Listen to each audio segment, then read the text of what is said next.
क्या आपने कभी नजदीक से मैन ईटर टाइगर देखा है, या रेस्क्यू किए गए लेपर्ड्स, या एनाकोंडा जितने बड़े अजगर सांप, या बड़े बड़े सफेद मगरमच्छ? नहीं देखा? तो ये सब आपको देखने को मिलेगा आज की लेटेस्ट देहरादून जू की वीडियो में। क्या हाल है दोस्तों, मैं हूं अंकित और welcome back to Epic Travel Stories. आज की वीडियो में हम विजिट और एक्सप्लोर करने वाले हैं देहरादून जू, जिसे मालसी डियर पार्क या देहरादून चिड़ियाघर के नाम से भी जाना जाता है। जू में एंटर करते ही आपको पेड पार्किंग दिख जाएगी, जिसका प्राइस 50 रुपीज पर कार है।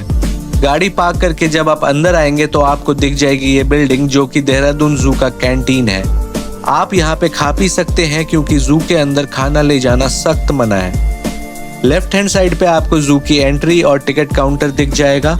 देहरादून जू की टाइमिंग सुबह 10 बजे से शाम के 5 बजे तक रहती है और मंडे को ये जू बंद रहता है। देहरादून जू के ticket prices 100 rupees per person है, जिसमें आपको जू के सारे एनिमल्स के साथ साथ देहरादून जू का एक्वेरियम, स्नेक हाउस और कैक्टस गार्डन भी घूमने को मिलेगा। तो चलिए शुरू करते हैं देहरादून जू का फुल टूर। टिकट लेकर एंटर करते ही सबसे पहले आपको दिखेगा फन पार्क। देहरादून चिड़ियाघर दोस्तों देहरादून के सबसे फेमस और फैमिली फ्रेंडली टूरिस्ट डेस्टिनेशन में से एक है और इसकी लोकेशन देहरादून मसूरी रोड पर है। इसके अंदर बच्चों के लिए बनाया गया है जंगल जिम्स और स्लाइड्स। यहाँ आपको जंगल बुक के कैरेक्टर्स के स्टैचू भी दिख जाएंगे, जहाँ आप फोटोज क्लिक करा सकते हैं और आपको यहाँ अलग अलग तरह के स्लाइड्स और झूले भी देखने को मिलेंगे, जहाँ बच्चे जू घूमने के पहले या बाद में एंजॉय कर सकते हैं। शिवालिक पहाड़ियों की तलहटी में बसे इस जू का सफर यकीन मानिए हर उम्र के लोगों के लिए खास है। दोस्तों ये जू मालसी हिल्स पे 62 एकड़ में फैला हुआ है और देहरादून जू इतना खूबसूरत है कि ये सिर्फ एनिमल्स के लिए नहीं बल्कि नेचर वॉक्स, फोटोग्राफी और फैमिली आउटिंग्स के लिए भी परफेक्ट डेस्टिनेशन है। देखिए दोस्तों सामने ये साइन बोर्ड्स आ गए हैं, जहां हमें लेफ्ट की तरफ जाने का डायरेक्शन दिया जा रहा है। लेपर्ड और टाइगर एनक्लोजर भी लेफ्ट साइड पर ही बता रहे हैं और बर्ड्स का एनक्लोजर यानी एवियरी भी वहीं मिलता है। लेकिन आज हम देहरादून जू को थोड़ा अलग तरीके से एक्सप्लोर करेंगे, बिल्कुल उल्टा रूट लेकर, और यकीन मानिए ये जू देखने का सबसे बेस्ट तरीका है। हम राइट साइड से शुरुआत करेंगे क्योंकि यहीं पर सबसे पहले आपको टाइगर और लेपर्ड के एनक्लोजर मिलते हैं। मैंने काफी जू देखे हैं लेकिन देहरादून जू की बात ही कुछ और है। ये ज्यादा बड़ा नहीं है पर इस जगह की ब्यूटी और लैंडस्केपिंग कमाल की है। यहाँ पेड़ पौधों की अलग अलग वैरायटीज मिलती है और पूरा एरिया जंगल के बीच एक गार्डन जैसा फील देता है। चलते हुए आपको कलरफुल बर्ड्स और बटरफ्लाईज उड़ते हुए नजर आएंगे और हर थोड़ी दूर पर ऐसे सुंदर सेल्फी पॉइंट्स मिलते हैं कि कैमरा निकालने का मन खुद ही हो जाता है। ये लो 50 कदम भी नहीं चले होंगे कि सबसे पहले हमें दिख गया लेपर्ड एनक्लोजर। उत्तराखंड में लेपर्ड की संख्या काफी ज्यादा है और वो इन पहाड़ों के सबसे खतरनाक शिकारी हैं। पहले एनक्लोजर में सबसे बड़े लेपर्ड को रखा गया है। इसके साथ ही तेंदुए के 2 और एनक्लोजर हैं। साथ वाले एनक्लोजर में 2 सब एडल्ट लेपर्ड्स हैं जिनका साइज पहले वाले से छोटा है और उसके साथ वाले एनक्लोजर में 2 सबसे छोटे लेपर्ड्स हैं। इन्हें आप तेंदुओं में टीनेजर्स भी कह सकते हो।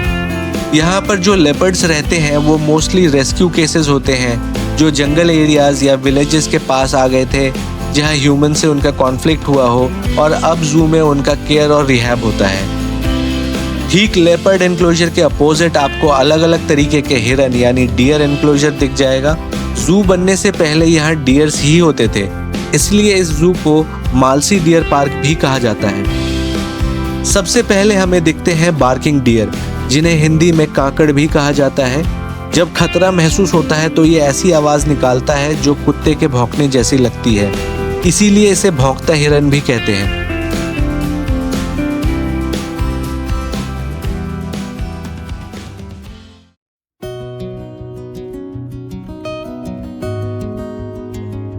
साथ में ही देखने को मिलता है स्पॉटेड डियर्स, जिसे हम हिंदी में चीतल भी कहते हैं और ये सबसे ज्यादा पाए जाने वाले हिरन हैं।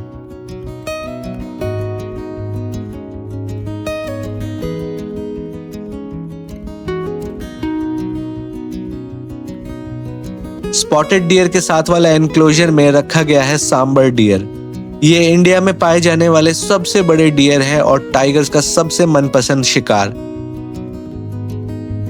और कमाल की बात यह है कि सांबर डियर के एनक्लोजर के साथ ही टाइगर एनक्लोजर जाने का रास्ता है। चलो चलते हैं और देखते हैं देहरादून जू के मैन ईटर टाइगर्स को। दोस्तों, यहाँ पर आपको मिलेंगे 2 रॉयल बंगाल टाइगर्स, जिन्हें विजिटर्स उनके प्यारे नाम राजा और भोला के नाम से जानते हैं, लेकिन जू ऑफिशियल्स इन्हें D2 और D5 कोड से ट्रैक करते हैं, क्योंकि वाइल्ड लाइफ मैनेजमेंट में हर एनिमल को एक स्पेशल आइडेंटिफिकेशन मिलता है। टाइगर बाड़े वाला एरिया फुल जंगल जैसा लगता है, लगता क्या है ही जंगल। जू का ये एरिया शुद्ध पहाड़ी मिट्टी, कंकरीले रास्तों और घने साल, चीर, बरगद, आम, गुलमोहर, सूरजमुखी जैसे पेड़ पौधों से घिरा है। इस इलाके में आपको आसपास मिलने वाली जड़ी बूटियां, रेंगने वाले पौधे और रंग बिरंगे फूलों के अलावा हिमालय की ठंडी हवा और जंगल जैसी शांति का भी एहसास मिलेगा।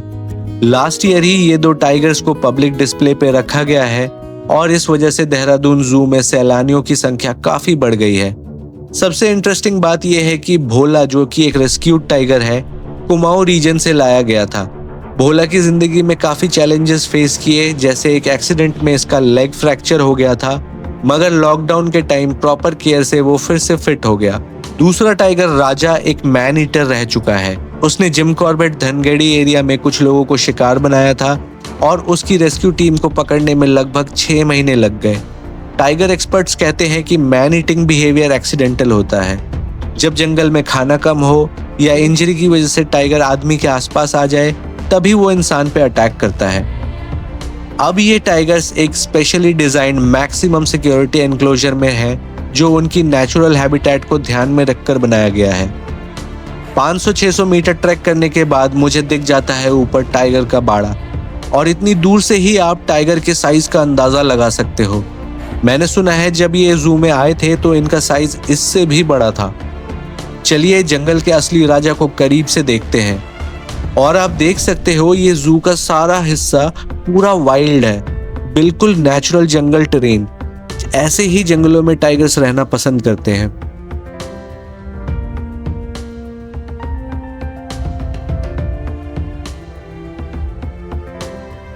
भाई साहब, ये देखो कितना मैसिव और मैजेस्टिक टाइगर है। आपको ये भी बता दूं कि दून जू में अब तक हर सीजन में विजिटर्स का रिकॉर्ड अटेंडेंस हो रहा है, सिर्फ इन टाइगर्स की वजह से। जनवरी 2025 में जू ने सिर्फ एक दिन में 5 लाख से भी ज्यादा कमा लिया, thanks to this beautiful beast. बड़ा मजा आता है जब छोटे बच्चे रियल लाइफ में शेर को इतने करीब से देखते हैं। जू अथॉरिटीज का कहना है टाइगर का असली साइटिंग लोगों को, बच्चों से लेकर यूथ तक, वाइल्ड लाइफ के लिए क्यूरियोसिटी और रिस्पेक्ट दोनों जगाता है। टाइगर के पीछे एक और बाड़ा बना हुआ है जिसमें दूसरा टाइगर है। इन दोनों टाइगर्स को ऑल्टरनेटली डिस्प्ले एनक्लोजर में भेजा जाता है ताकि दोनों में टेरिटरी को लेकर लफड़ा ना हो। और एक और खास खबर मैंने सुना है कि बहुत जल्द देहरादून जू में ओडिशा से एक व्हाइट टाइगर भी आने वाला है। सोचो, रॉयल बंगाल टाइगर के साथ एक व्हाइट टाइगर का नजारा भी यहाँ कुछ ही महीनों में देखने को मिल सकता है।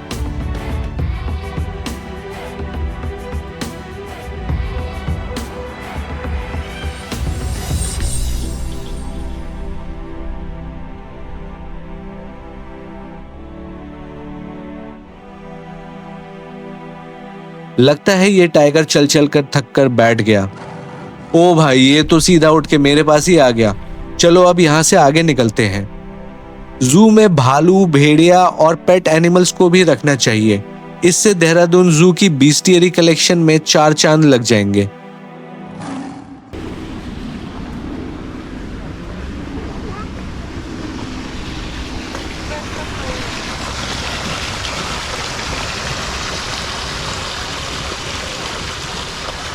टाइगर एनक्लोजर का ट्रैक कंप्लीट करके जब आप निकलेंगे तो आपको बैठने और रेस्ट करने के लिए नेचर के बीच बने बेंचेस और फोटोग्राफी पॉइंट्स दिख जाएंगे। जू का लैंडस्केप और ब्यूटी बच्चों के साथ साथ आपका भी मन मोह लेगी। ये देखो, सामने ये बच्चा चलते चलते थक गया है और उसके पेरेंट्स उसको कैसे ले जा रहे हैं।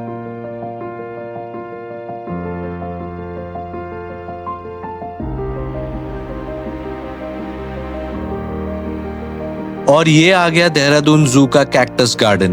मैंने पहले भी देहरादून चिड़ियाघर की वीडियो बनाई है, बट इस गार्डन को स्किप कर दिया था और आज मैं इस गार्डन को पहली बार विजिट कर रहा हूँ। यहाँ कैक्टस गार्डन में आपको दिखेगा एक रॉक गार्डन सेटअप जिसमें कलरफुल कैक्टस, सक्यूलेंट्स और डेकोरेटिव स्टोन्स मिलते हैं। ये जगह फोटोग्राफी लवर्स के लिए एक पैराडाइज है क्योंकि हर कॉर्नर एक अलग कॉम्पोजिशन बनाता है। यहाँ का कैक्टस और सक्यूलेंट सेक्शन बिल्कुल खास है। यहाँ साउथ अमेरिका, अफ्रीका और भारत के रेगिस्तानी इलाकों की अनूठी कैक्टस प्रजातियां, फूल और सुंदर सजावटी पौधे रखे गए हैं। हर फोटो लवर और गार्डनिंग के शौकीनों के लिए ये जन्नत है ये जगह। यहाँ 200 से ज्यादा कैक्टस स्पीशीज हैं, कुछ राजस्थान और गुजरात से और कुछ मेक्सिको और अफ्रीका तक से इंपोर्ट की गई हैं। यहाँ एक अलग ही डेजर्ट वाली फील मिलती है और हर कैक्टस का अपना यूनिक डिजाइन देखने को मिलता है। कुछ फुटबॉल जैसे बड़े हैं तो कुछ खंबे जैसे लंबे। अलग अलग शेप के कैक्टस देखकर आप हैरान ही रह जाओगे। कैक्टस गार्डन के अंदर ही एक हिडन गार्डन भी है जो कि एक फेरी टेल रेन फॉरेस्ट वाली फील देती है और इस हिडन गार्डन में चलने के लिए बहुत ही खूबसूरत पाथवे भी बनाया गया है।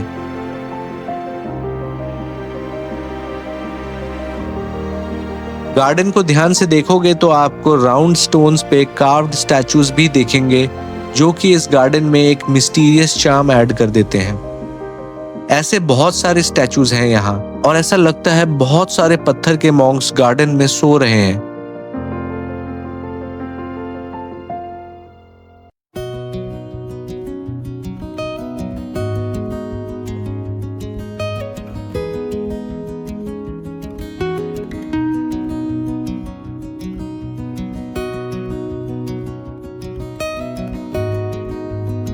और हाँ दोस्तों, ये गार्डन सिर्फ कांटेदार कैक्टस का ही नहीं बल्कि बिल्कुल अनोखे और सुंदर फूलों की गैलरी भी है। यहाँ आपको ऐसे ऐसे फूल दिखेंगे जिसे आपने शायद ही पहले कभी देखे होंगे। मुझे तो इन फूलों के नाम भी नहीं पता। लोग ये सोच के ये सेक्शन अवॉइड कर देते हैं कि प्लांट्स क्या ही देखना, और इस वजह से अंदर की ब्यूटी को मिस कर देते हैं। इसीलिए जब भी आप देहरादून जू विजिट करें, कैक्टस गार्डन का एक्सपीरियंस लेना ना भूलें। कैक्टस गार्डन से निकल के लेफ्ट लेने पर आपको वाटर कूलर मिल जाएगा जहां आप पानी पी सकते हैं, और उसके ठीक सामने है एक्वेटिक वर्ल्ड जो कि देहरादून जू का एक्वेरियम है।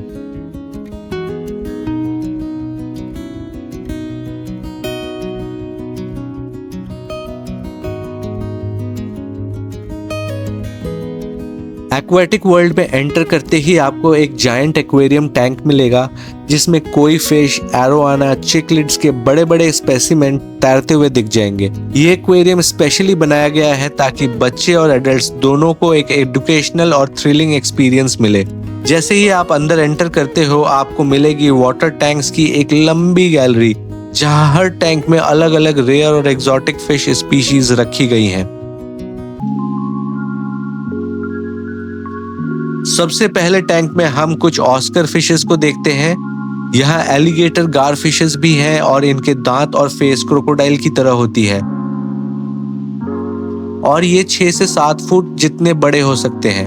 बहुत ही खतरनाक फिश होती है ये, और इसकी बाइट भी क्रोकोडाइल जैसी होती है, इसीलिए इसको एलिगेटर गार कहते हैं। और वहीं आपको यहाँ क्यूट से क्लाउन फिश और फ्लावर हॉर्न चिकलेट फिश भी देखने को मिल जाएगी। ये वाला टैंक छोटे ब्लू चिकलेट से भरा हुआ है, तो इसमें इरिडिसेंट शार्क है। दरअसल इसका नाम शार्क है पर यह होती कैटफिश की स्पीशीज है। यहाँ आपको जायंट गुरामी फिश के साथ एरापाइमा फिश भी देखने को मिलेगी। एरापाइमा तो होती भी मॉन्स्टर फिश है। ये मछली सही एनवायरनमेंट में 10 फीट तक बड़ी हो सकती है। आप इस पिक्चर में कंपैरिजन देख ही सकते हो। दूसरे एक्सोटिक फिशेस जैसे Chiclets, Jaguar fish, knife fish और पैरट फिशेस देखने को मिल जाएंगे। बड़े एक्सोटिक फिशेस में आपको सिल्वर एरोवाना फिश,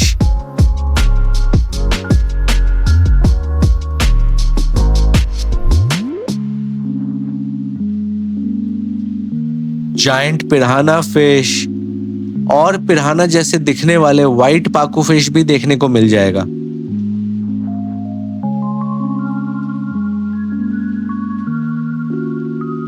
ये देखो कितने सुंदर रेड टेल कैट फिश भी है यहाँ। बाहर निकलते हुए आपको नदियों में मिलने वाले ग्रास कार्प फिश और कुछ चिकलेट्स और गोल्ड फिश देखने को मिल जाएंगी जिन्हें उनके साइज के हिसाब से टैंक में रखा गया है। एक्वेरियम की लाइटिंग, टेम्परेचर और वाटर क्वालिटी पे जू वाले बहुत ध्यान देते हैं। यहाँ रेगुलर फिल्ट्रेशन और मेंटेनेंस होता है ताकि फिशेस बिल्कुल हेल्दी रहें। और जब भी मैंने यहाँ साल दर साल विजिट किया है, मुझे फिशेस हेल्दी ही दिखी हैं। एक्वेरियम से बाहर निकलते ही राइट साइड पे आपको का द स्नेक हाउस मिलेगा, जहाँ अलग अलग स्नेक्स की स्पीशीज को रखा गया है। विंटर स्टार्ट हो गई है, स्नेक्स का ये हाइबरनेशन टाइम होता है। फिर भी देखते हैं हमें क्या क्या देखने को मिलता है। तो सबसे पहला है बर्मीज पाइथन, और ये पाइथन को देखो, बिल्कुल एनाकोंडा जितना बड़ा और भारी है। सही में बहुत ही मैसिव पाइथन है ये इतना बड़ा सांप मैंने असली में पहले कभी नहीं देखा।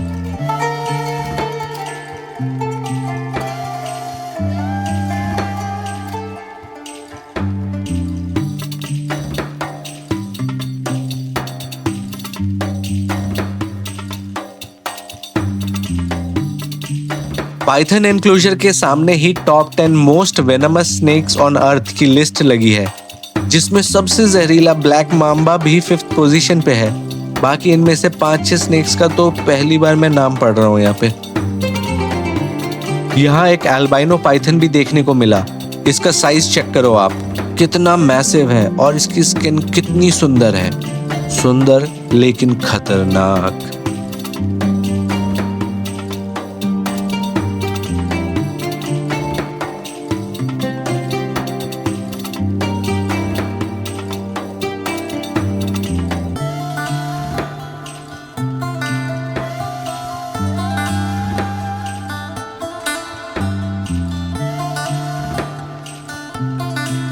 यहाँ इंडियन रॉक पाइथन भी है, वो देखो पीछे सोया पड़ा है। इसका साइज उन पाइथन्स के मुकाबले भले ही छोटा हो, पर इसकी गिनती बड़े सांपों में होती है।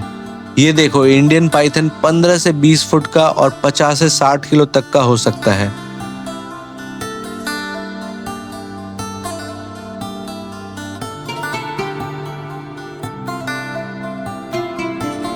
फिर हमें दिखता है इंडियन कोबरा यानी कि नाग, पर ये नाग ऐसे पड़ा हुआ है जैसे खुद इसको किसी सांप ने डस लिया हो। दूसरा कोबरा भी शूलेस की तरह स्टिल पड़ा हुआ है। यहाँ हमें सबसे जहरीले रसल वाइपर भी देखने को मिलते हैं, और हम यहाँ इंडियन रैट स्नेक को भी देखते हैं, पर ये सारे सांप हाइबरनेशन कर रहे हैं। कोल्ड ब्लडेड होने की वजह से सर्दियों में ये बिल्कुल इनएक्टिव हो जाते हैं और अपनी एनर्जी को बचाते हैं।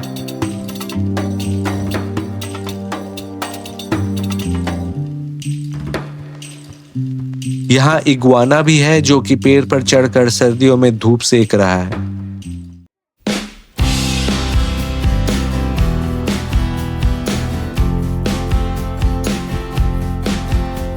तो ये था स्नेक हाउस का टूर। यहाँ से निकल के आपको अलग अलग तरह के टर्टल्स भी देखने को मिल जाएंगे।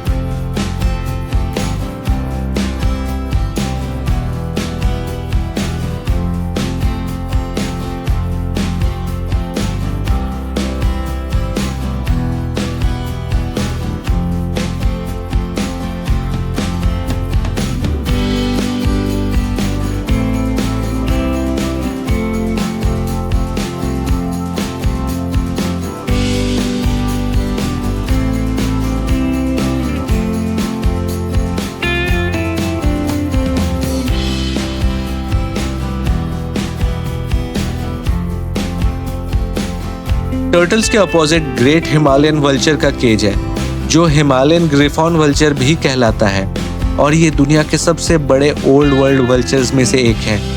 वल्चर्स में ये सबसे बड़ा होता है और इनकी उम्र 18 से 30 साल तक की होती है। यहीं पे आपको इंडिया में पाए जाने वाले घड़ियाल दिख जाएंगे।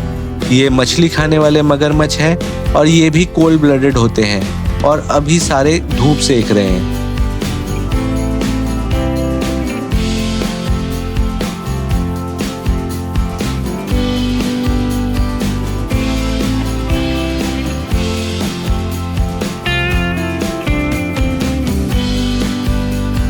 घड़ियाल के साथ वाला एनक्लोजर क्रोकोडाइल यानी मगरमच्छ का है, और ये मगरमच्छ भी सर्दियों में मुंह खोलकर धूप का मजा ले रहे हैं।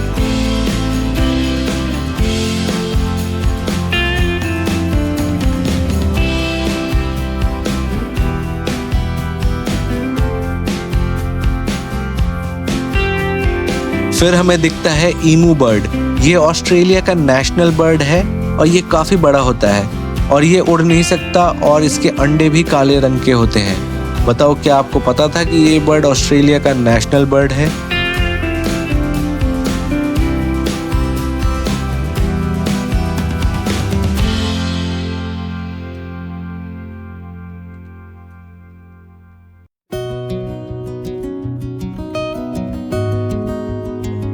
ईमू के साथ ही ऑस्ट्रिच का बाड़ा है।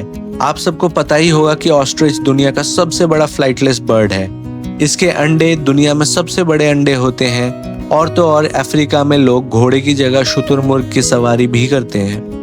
दोस्तों, ऑस्ट्रिच की हाइट 9 फुट और वेट 140 किलो तक जा सकता है और ये जमीन पे इंसानों से भी ज्यादा तेज भागते हैं।